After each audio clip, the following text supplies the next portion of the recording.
I'd like to call this meeting to order. Would you please stand with me and recite the Pledge of Allegiance? I pledge allegiance to the flag of the United States of America and to the republic for which it stands, one nation, under God, indivisible, with liberty and justice for all.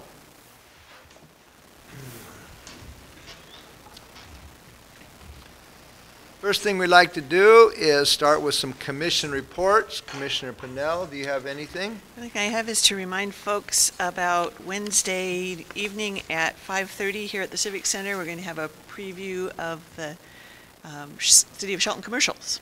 So come on by and see the commercials that were done for the City of Shelton last year. They're all done and ready to go, so we'll have a little premiere. And popcorn. Popcorn. Maybe on a red carpet even. So at 5:30 on Wednesday. There's popcorn. Commissioner Olson? Tomorrow I'm going to go to the Mason County Commissioners weekly meeting, and then Wednesday I have a Mason Transit Authority meeting. That's my week. All right. And I will be attending a left board meeting tomorrow morning, and that's retired firefighters and police officers. Next is we have an opportunity for general public comment. If anybody's here would like to say something, we have 2 of those opportunities. And if you'd like to speak now, please sign your name and address on the white piece of paper, and you can come forward now if you'd like to do that. All right. Thank you, sir. All right, Mr. Davis.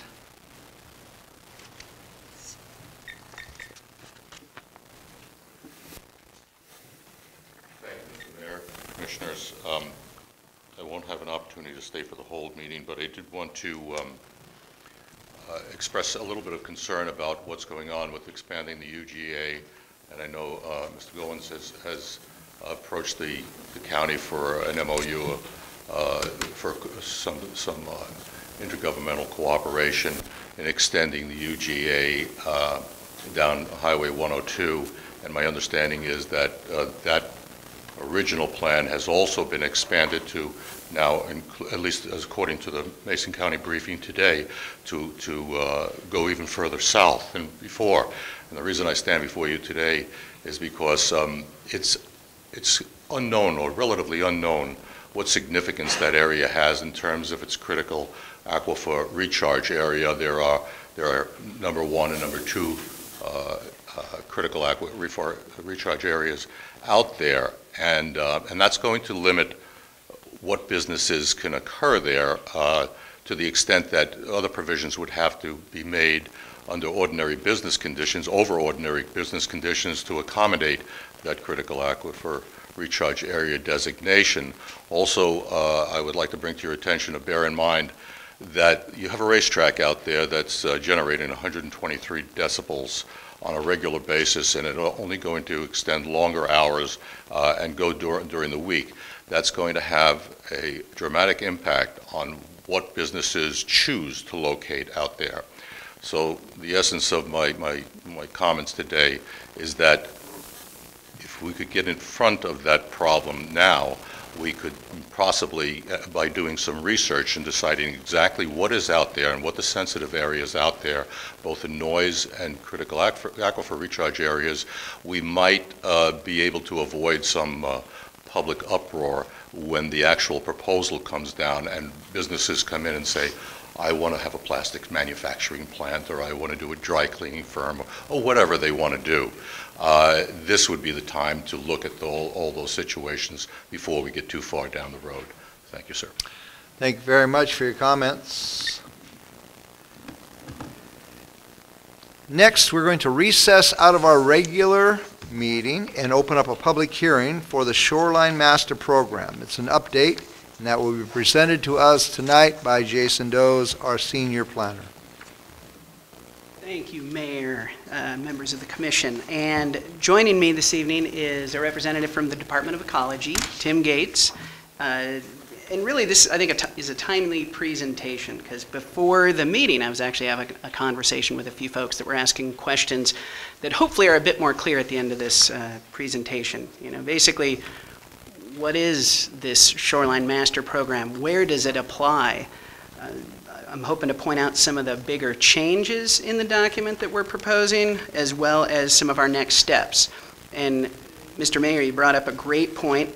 This is a public hearing process, meaning, a lot of times when people think public hearing, you think it's one night, we're going to make a decision.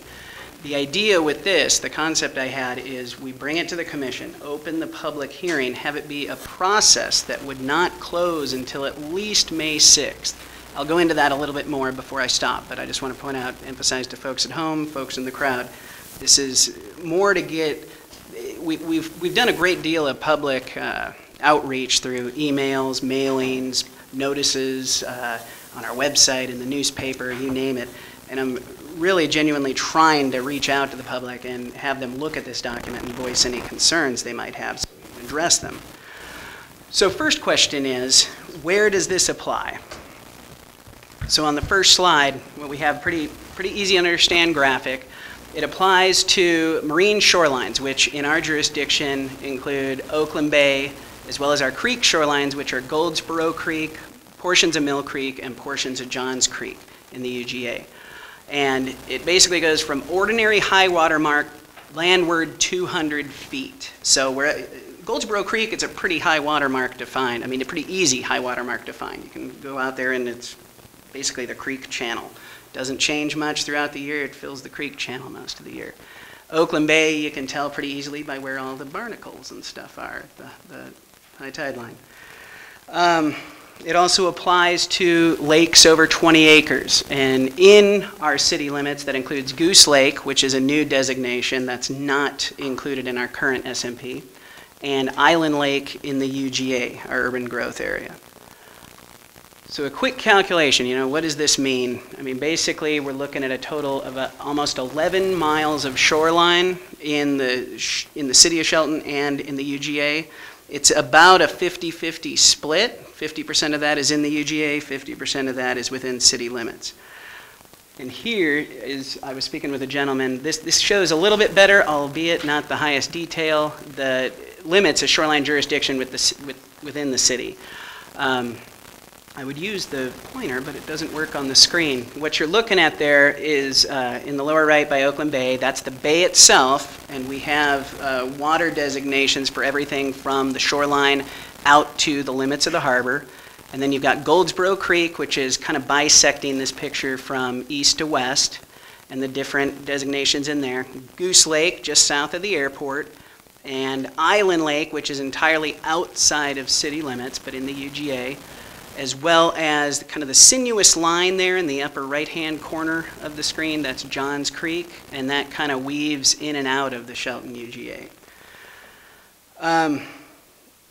We developed the regulations in the UGA, and that was at the kind of suggestion of ecology. They wanted us to designate our UGA for if and when any properties come within city jurisdiction, so we don't run into a situation like Goose Lake we have currently, where that was annexed after the city had developed their SMP, and we have no regulations for it currently.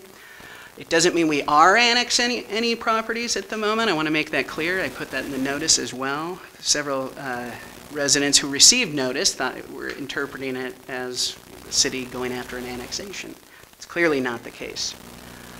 I'd ask Mr. Gates to step up for just a minute. He'll fill you in on ecology's roles, the steps they've played in the process to date. And just go forward. Yes. Good evening, Tim Gates. I'm actually an employee of the Department of Commerce, and I'm on loan to Ecology for a 3-year tour, doing a couple of Shoreline Master programs. I'm also working with Mason County and a number of other small cities. And I'm here because Jason wanted to just give a little context from the state perspective of why is the state involved. And it's because there's a statute. Oh, now it's gone. There it is. There's a statute. It's been on the books since 1971, and it basically says you shall create a partnership called the Shoreline Management Act. The state has a very distinct role to write guidelines that guide the city's development of these local shoreline master programs. And it's a requirement that they get tailored to local circumstances, and that's something I think that Jason's been doing a really good job on. And then the city administers the program as well and administers permits. But Ecology has an ongoing oversight role they provide technical assistance, and they actually have final say on certain kinds of permits. So it's kind of an unusual kind of arrangement where the state has a role in a locally developed regulations as well as ongoing oversight role. And ecology uniquely has a final approval of your action. So after you adopt this master program update, you send it over to ecology, and ecology's director says, okay, looks good to me, and then it goes to another public hearing, or a public comment period. It doesn't have to be a hearing, but a public comment period, and then after their director final approval, then it becomes official.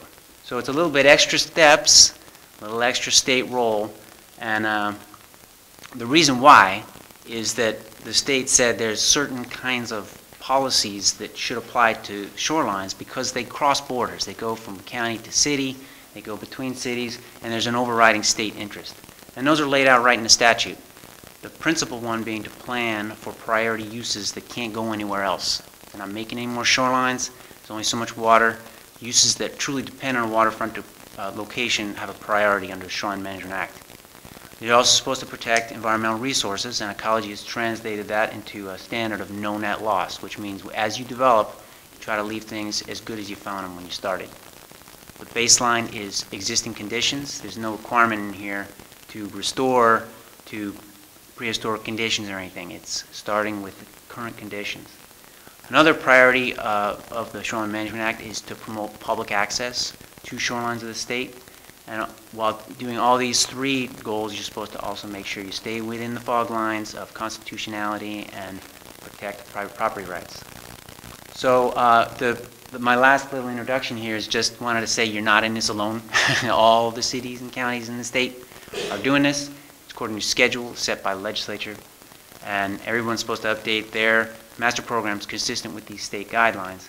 And it's not a bad deal, really, because unlike a lot of mandates that come down from the state, which some people might claim are underfunded, this is a funded mandate. You said you have to do it, but there's a grant, and it's been paying for Jason and as well as some consultant help to update this thing. And it's a useful thing. And for Shelton, your SMP last amended in 1995, so it's a chance to dust it off and catch it up with your check out your goals, see if you're still on the same page of where you wanted to go back then, as well as acknowledge current conditions. The environment has changed, as well as clarify requirements and catch up with your critical area ordinance, which is probably going to be doing a lot of the heavy lifting as part of this update, as Jason will explain. So anyway, I'll stick around if you guys have questions about the state rule. I will be here. Thank you, Tim. So, interesting little graphic here. You know, people ask where are we at in the process, and I've used this canned graphic in a few presentations early on in the process, and we're actually where the guy is standing right now, the stick figure. That's about where we're at right now. We're approaching the local adoption standpoint. So now we're in the review of this thing, giving it the field test for people that are going to be dealing with it. Basically the residents and the property owners in the city.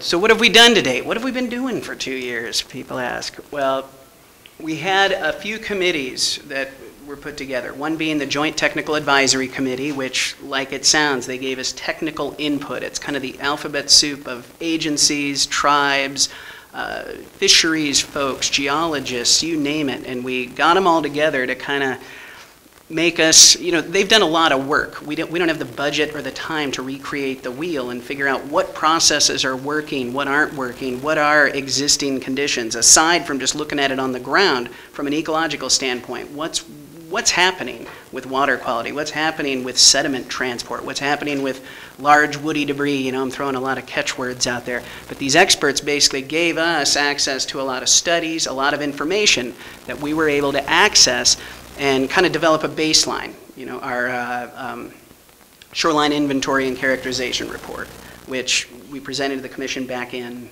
I want to say early 2012 maybe, or maybe late 2011. But it kind of paints a baseline picture. What are the functions in our existing shoreline jurisdiction?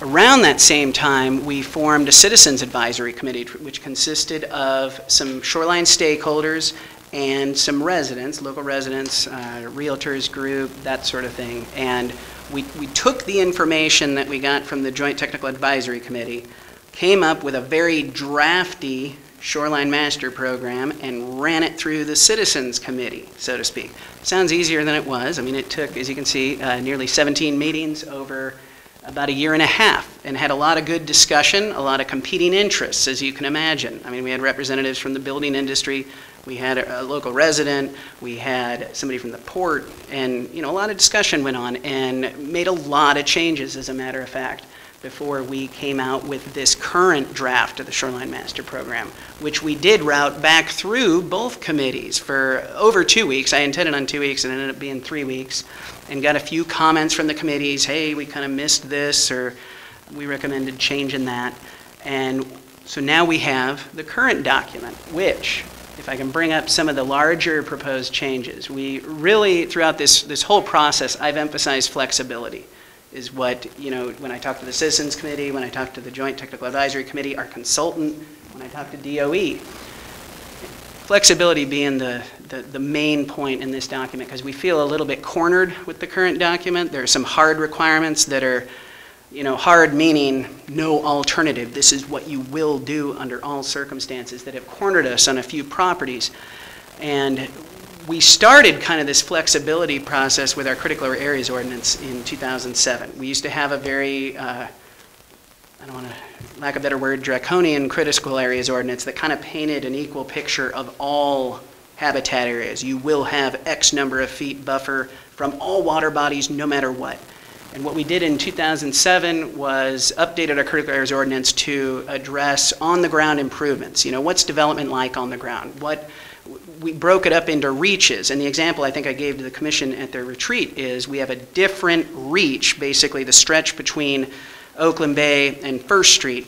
I don't think anyone would argue is different from the stretch between First Street and 7th Street, which I don't think anybody would argue is different from the stretch from 7th Street all the way out to city limits. And it gets progressively more natural as you move out.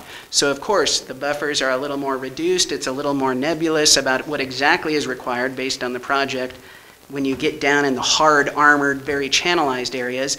And then it gets a little more direct. In areas where there's more of a natural riparian area, it's obvious to have these certain buffers based on where existing development is. We added a lot more flexibility to the non-conforming section of the code because, like many communities, Shelton developed, as near as I can tell, from the water back. I mean, you fill in your wetlands back in the 1800s and you start building backwards.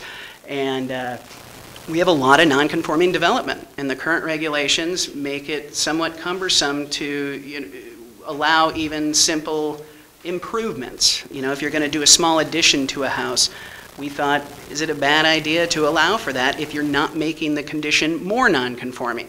You add on away from the creek and maybe do some enhancement to the creek while you're at it.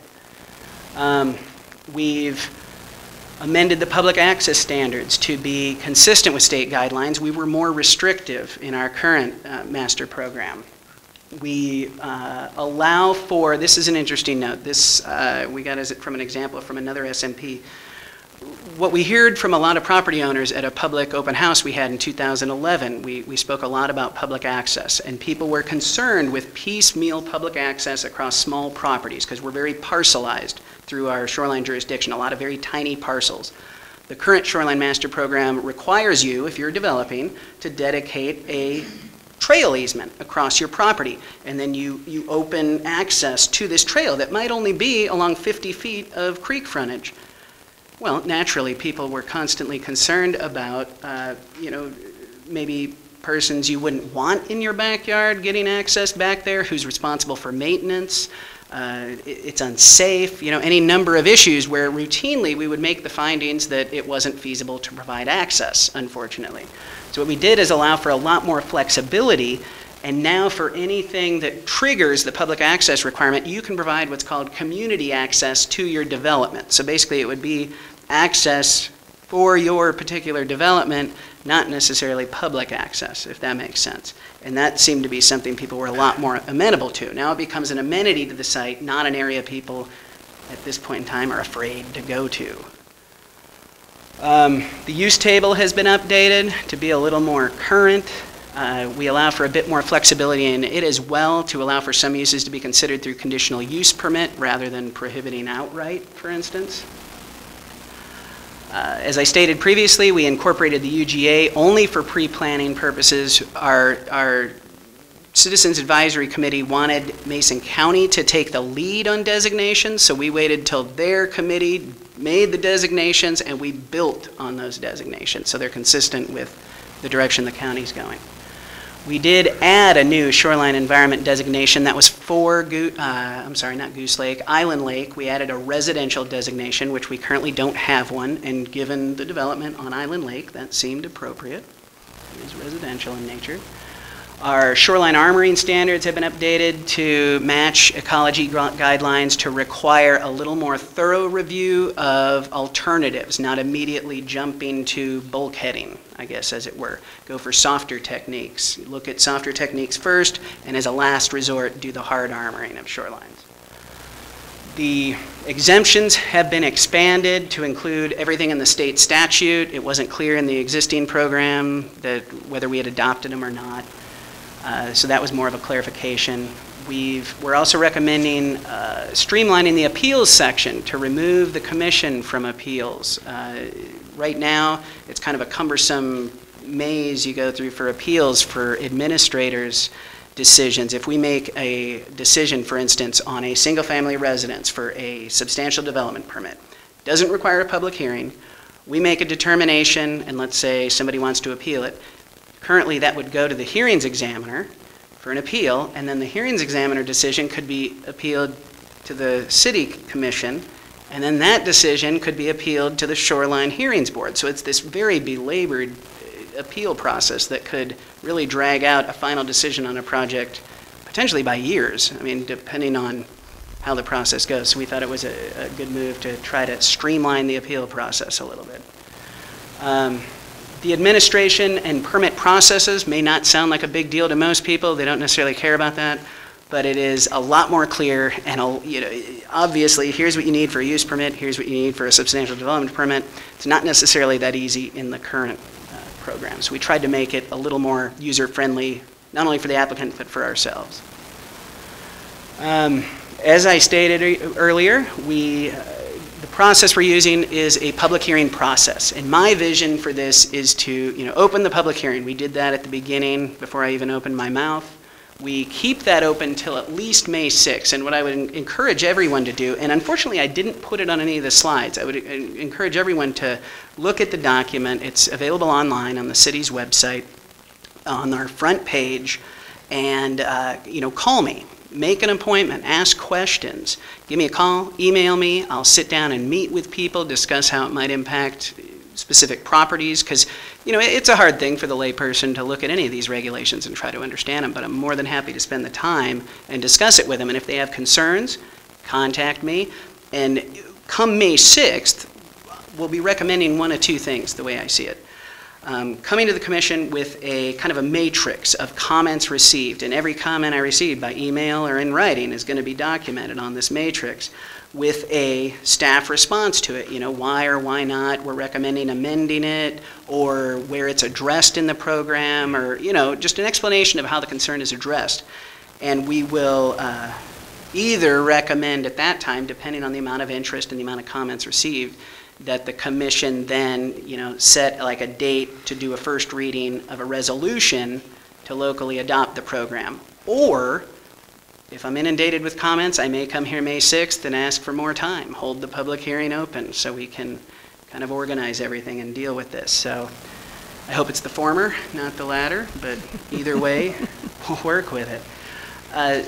I will be going to the Port of Shelton tomorrow, as it were. I'm an agenda item for discussion. We're going to be discussing the port properties in front of their commission as well to get some input from, additional input from the port. They did have a member on our committee, but there is a couple of questions. I don't see them as substantial, but we have some policy issues to kind of meander through with the port. So I'm wondering if there's any specific topics the commission would like to hear about, and definitely get some input from the public that has chosen to spend their beautiful sunny afternoon listening to me talk. So I will stop for now.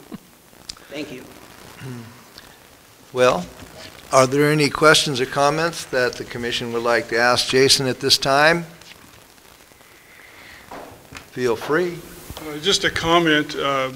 I know this can be a fairly controversial endeavor, and I think you've done a great job of being transparent and really opening up for public dialogue, that there shouldn't be any questions, that nobody had an opportunity to participate in it. So. Well, I mean, to add to that, it's, yeah, certainly I've really tried to go above and beyond and get notice out, but I genuinely, you know, I'm not giving this lip service. I do want people to contact me, because when it boils right down to it, the people on the ground, the people that own property, I mean, I'm the regulator. I can use any document to push through a permit process, but we definitely don't want it to be onerous. We don't, and that wasn't the intent. I mean, flexibility was the key. We don't like to say no, contrary to some popular opinion. Well, that's very, very obvious. Exactly. We do have an opportunity for public comment, testimony on this. If there's anyone from the public here that would like to speak, we have an opportunity here. You just have to sign in, and we'd love to hear from you. I don't see anybody at this time jumping up. Yes, then please come forward, Mr. Cooper. You just have to sign your name and address on this white piece of paper right here, please. Name and address.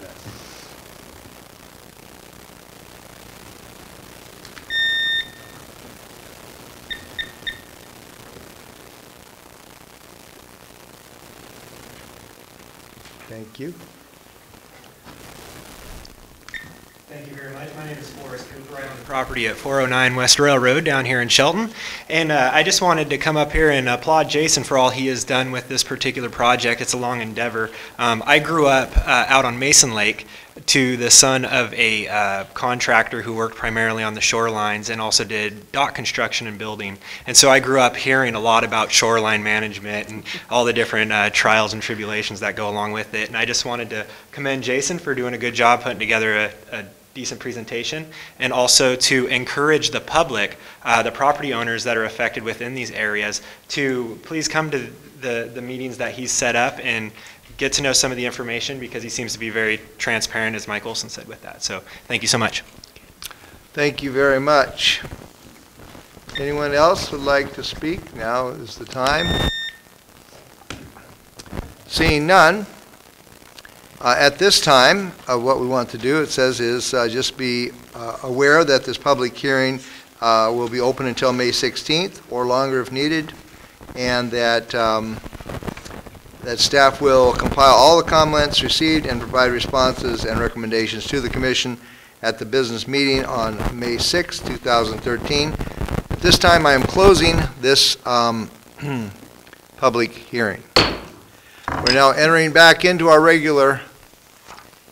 Did I close you out? I'm sorry, young man. We're not closing it. Yeah, recessing. Yes, recessing, right. That's right, we're recessing. Until May 6th. Right. We're merely recessing this public hearing and entering back into our regular meeting. Thank you for the correction. All right, at this time, I have my fellow commissioners had ample time to review the information in their consent agenda packets. If they have, could we please have a reading of the consent agenda? Agenda. Vouchers numbered 80634 through 80708 in the amount of $338,676.09. Manual warrant numbered 80633 in the amount of $4,834.19 to the Department of Revenue. Commission meeting minutes from the study session of March 11th, 2013. Business meeting of March 18, 2013. And approval of Peterbilt 1012 yard dump truck purchase, vendor awards with Western Peterbilt and North End Truck Equipment Incorporated. Is there a motion to approve the consent agenda as read? I move we adopt the consent agenda as read. Second the motion? There's a motion and a second. Any further discussion? All those in favor signify by saying aye. Aye. Opposed? The ayes have it. The motion carries.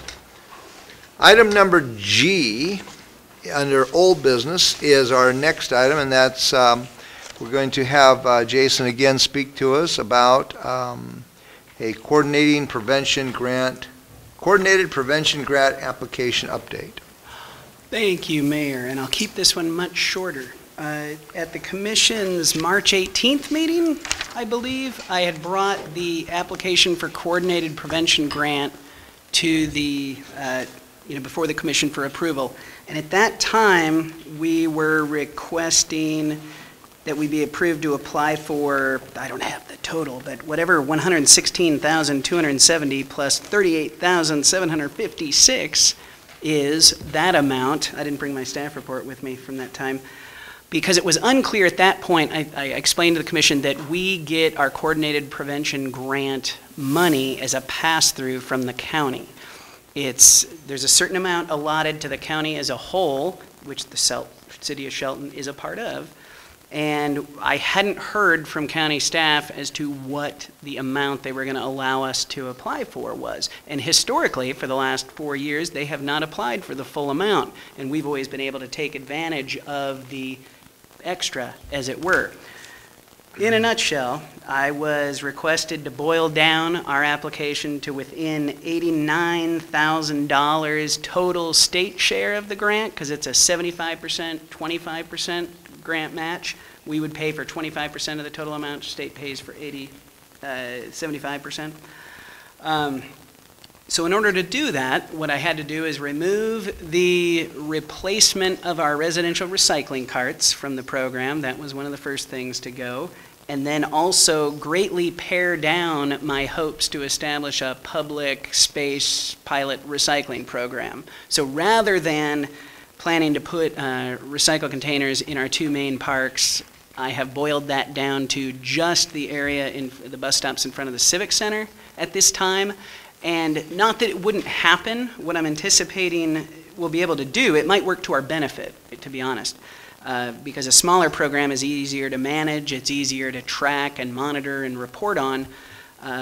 My plan would be to hopefully apply for it in what's called the offset funding then next year, and maybe we get bigger than we were first anticipating. So I said I'd be shorter, but I don't think I have been.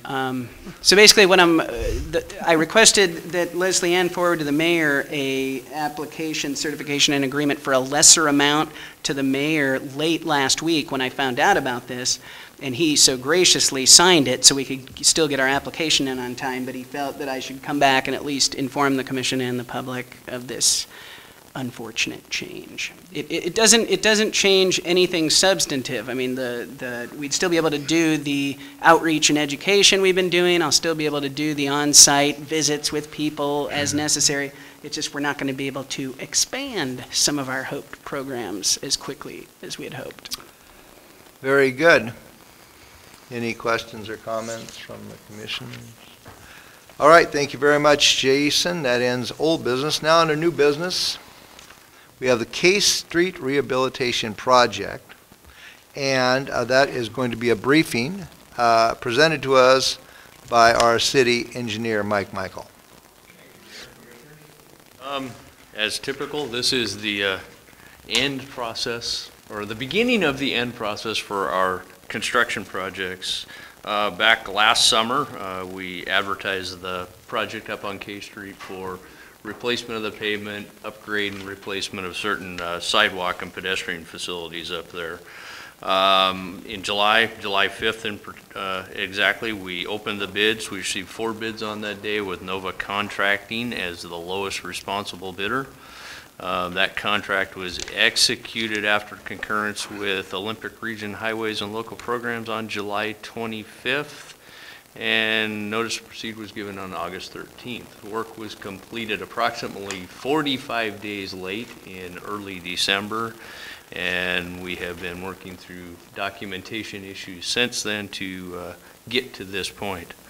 Original opinion of probable cost was $1,094,750.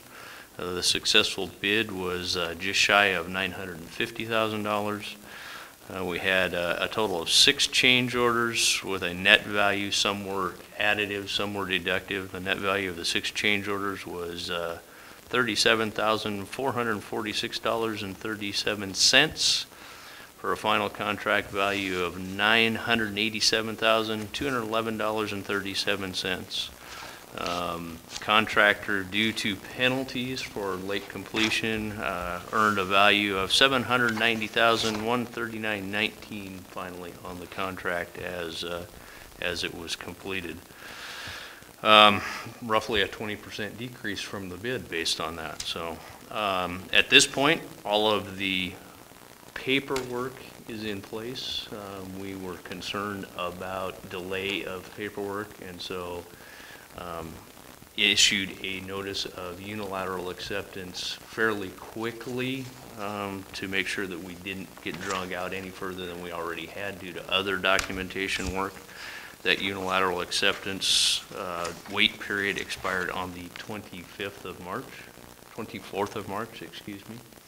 And so we are bringing forward this evening the request for the commission to unilaterally accept under the terms of the contract the K Street rehabilitation project for a final total earned value of $790,139.19 by placing this on the consent agenda for next week for commission signature. Questions or comments? So, Mike, are there any other avenues for appeal for the contractor, or is this a final amount? Technically, there are. However, the contractor, my evaluation of the records, the contractor's ability to use those routes is technically void at this point because of lack of procedural completeness prior to this point in the contract. So.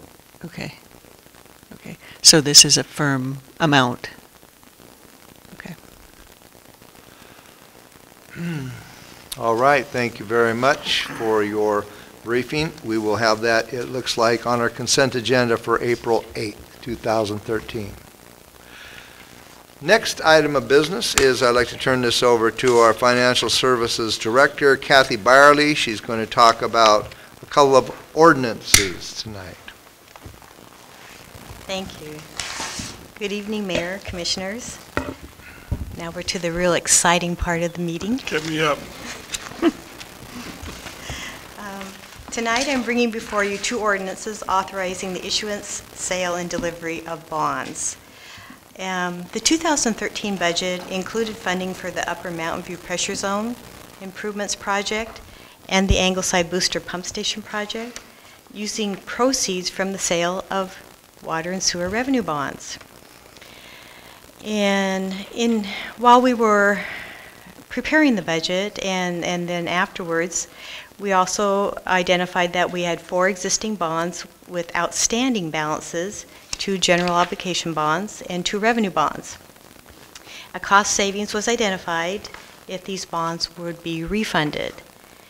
And combining the bond refundings at the same time as the project bond funding, it allowed for additional savings and allowed for additional savings of issuance and sale costs, as well as savings of interest costs.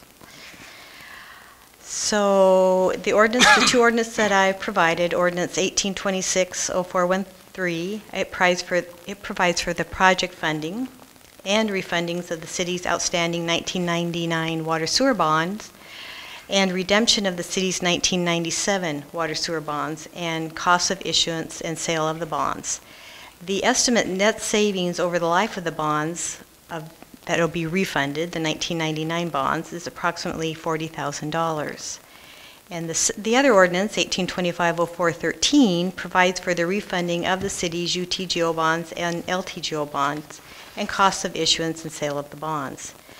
The estimated net savings over the life of these 2 bonds is expected to be approximately $50,000 for each. And kind of recap there. Tonight, though, I have with me bond counsel that's representing the city on this matter, and that's Nancy Naris from Foster Pepper, and our underwriter that'll be marketing and selling the bonds for the city, Dave Tregesser from D.A. Davidson. So what I'm going to do now is Nancy was responsible for preparing these ordinances that I'm presenting to you tonight, and she'll give you a brief summary of what they entail. Then we'll move to Mr. Tregesser, he'll give us a brief overview of how the bonds are marketed and sold and the anticipated bond sales date. Nancy?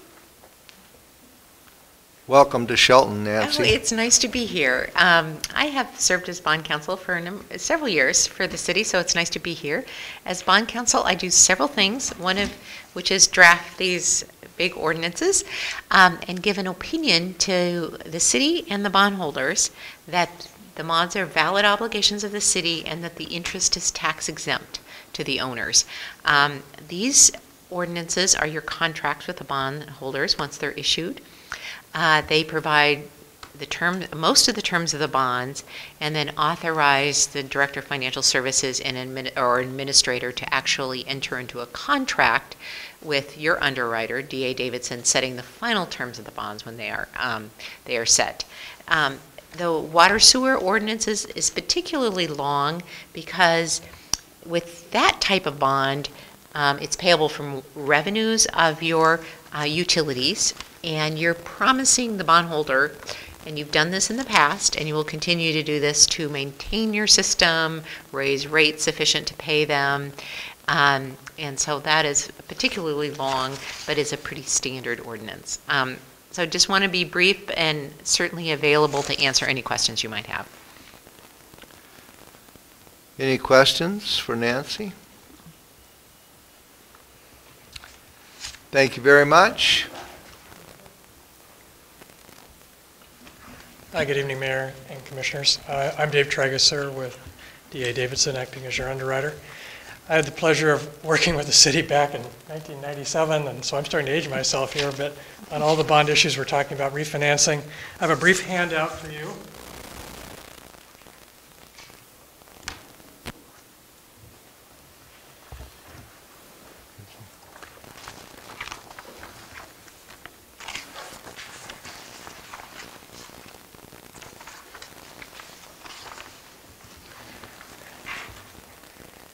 As Kathy mentioned, we're on the path of refinancing and providing new money for the projects.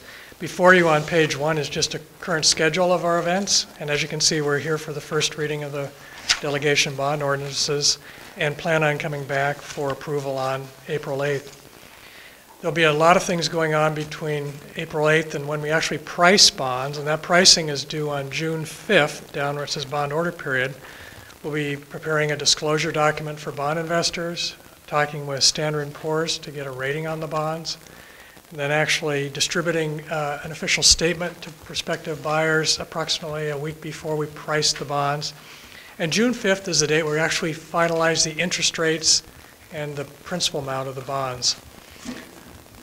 To give you an idea, and then actually close the bonds in June. So that's when we wire transfer the proceeds of the bonds to the city for investment for the new money water projects and pay off the old escrow for the refunded bonds at that same date.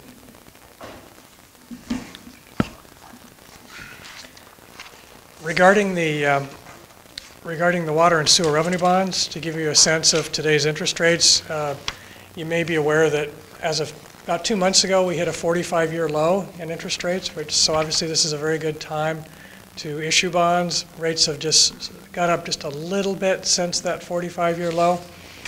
But to give you an idea, we're looking at an approximate interest rate for the water, sewer, and refunding bonds. And again, that's a 20-year fixed rate financing, so we're going out a little bit on the yield curve. The current market estimate is approximately 3.6% fixed rate over that 20-year term. For the refunding of the UTGO, the voted bonds,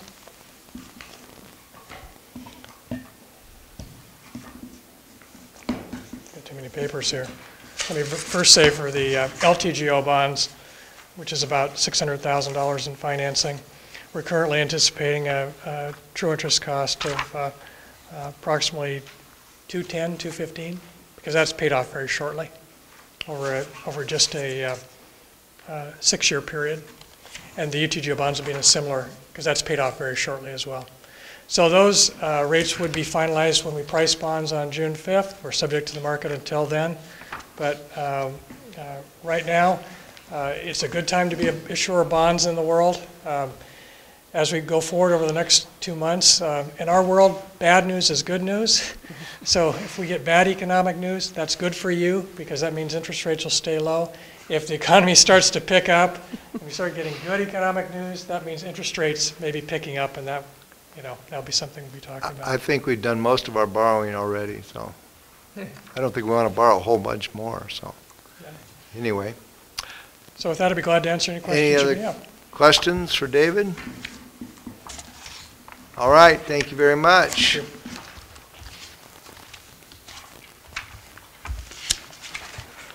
So we're requesting a first reading of these two ordinances and then place them on the consent agenda for next Monday for the second reading and passage.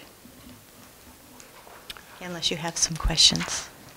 More questions or comments? I don't think so. So I am now requesting a first reading. Yes, please. Okay. Could we please have the first reading? You want me to read it? I know I don't want to read it. It looks long to me.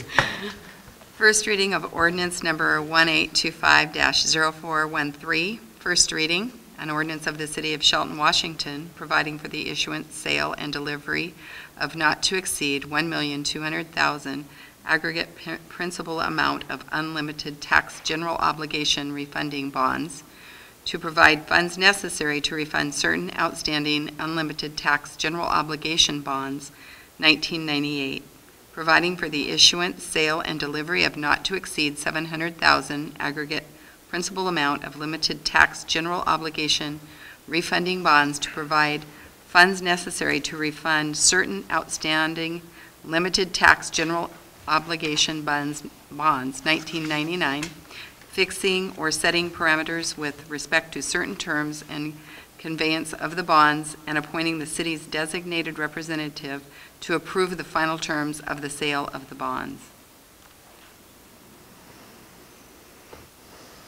That was the first one, right?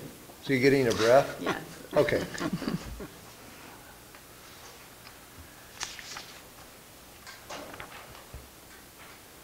You want the second Yeah, reading? I could possibly read it. You want me to read it? I mean, I'll No, I give was it a waiting go. for you to ask it. Oh, please, For a could you, second we read, have for a first reading. first reading of ordinance B. Okay. Ordinance number 1826-0413, first reading. An ordinance of the City of Shelton, Washington relating to the waterworks utility of the city, including the sewage system, providing for the issuance of water and sewer revenue and refunding bonds in the principal of amount of not to exceed $3,700,000 to finance the Upper Mountain View Pressure Zone improvements for water main storage and treatment system, and the design and construction of a water booster pump station, including land purchase to serve the Ingleside Reservoir and Pressure Zone, to refund the city's outstanding water and sewer revenue bonds, 1997, and water and sewer revenue bonds, fixing or setting parameters with respect to certain terms and conveyance of the bonds, appointing the city's designated representative to approve the final terms of the sale of the bonds, and providing for other related matters. Very good. Thank you very much for a first reading on those two ordinances. We don't usually encourage applause, but after reading those two, I almost think you need one. Thank you, Vicki. Look. Okay, an administration report is item number I on our agenda, and I'd like to turn this over to our city administrator, Dave O'Leary. No report for this evening, Your Honor. All right. We also have an opportunity for general public comment again, and if there's someone here who'd like to speak, they'd have to come up and sign in. I don't see any at the moment, but we are now into administration final touches. Touches. Yes, Mr. Greg. Yeah, Greg Clark here, Public Works. On the touch, it was dropped off of the text portion of the touched document, and we want also IGA 20, number 20, amendment number 1 for Dayton Airport water construction to be for briefing next week. Yeah, there's a couple of other items on here. You want to cover those, Steve? The abatement strategy, and I think abatement strategy, and That's we it. anticipate a briefing with the commission on two items. The development standards, which have been a ongoing project, presenting some discussion and ultimately a direction for an abatement strategy. That might be something that will carry over a couple weeks, and so we are anticipating on both of those items, well, at least for the development standards, taking that first reading later in the month and allowing some time for some dialogue and response. We're anticipating there might be a fair amount of public comment. So it's open-ended as to when those conversations will conclude. The same thing might apply as well later on in the agenda, and I can talk about that another day with the right-of-way and sign codes that are forecast. Okay. All right. The others? Vicki? Do you want to touch on our request for proposals for the new network upgrade? And hopefully we'll be briefing on that either next Monday or the following Monday. Okay, that's it, Your Honor. All right, very good. Our next meeting will be Monday, April, that's a misprint on mine. Our next meeting will be next Monday at 6 p.m. No, it'll be next Monday at 2 p.m. I have to cross that part off too. Anyway, thank you very much for coming. We adjourn this meeting now